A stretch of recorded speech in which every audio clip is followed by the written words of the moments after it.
Well, let's bring you more on that breaking news in the past 15 minutes or thereabouts. It seems now all but certain that the 2020 Olympics in Japan will be postponed. The Japanese Prime Minister, Shinzo Abe, has said in the past few minutes that the International Olympic Committee's president, Thomas Bach, has agreed to a proposal of a postponement for about a year. Sky's Rebecca Williams joins us from the newsroom.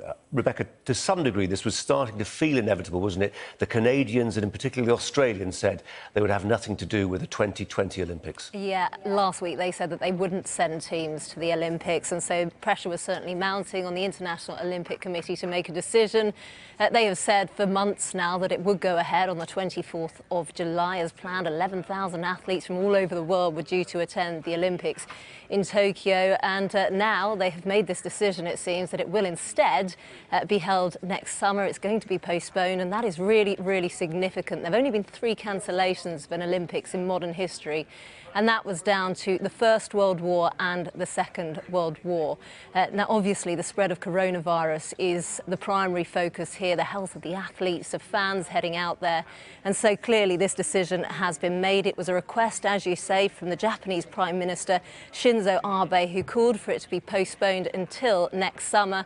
We're also hearing now from the Olympics Minister that that postponement won't go on past next summer, so it seems inevitable that it will be 1 year's postponement. This was all decided this afternoon on a conference call between the IOC, the Japanese government and the organising committee. And like you say, a number of governing bodies had started to pile on the pressure. So we heard that the Australian team wouldn't attend, the Canadians wouldn't attend, and certainly the British Olympic Association were in favour of this postponement. We started to hear from athletes as well, who said that they were unable to train. The whole point of the Olympic Games is that everyone starts on a level playing field.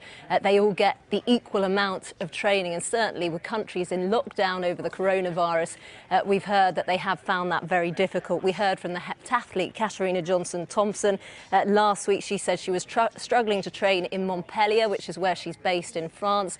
We've also heard from Dina Asher-Smith, who of course is one of the key hopefuls for Team GB in this Olympics, and she said she was having to balance the priority of training and keeping her family safe. And I interviewed the swimmer Adam Peaty a couple of weeks ago, and he said the postponement was the most likely option. He said competing behind closed doors would be incredibly difficult because it's very hard for athletes to motivate themselves. But yet it now seems the 2020 Olympic Games in Tokyo has been postponed, and it will instead be held next summer. Hopefully a time for everyone to get together when the coronavirus, you would hope, has subsided and that threat is now over and people can celebrate.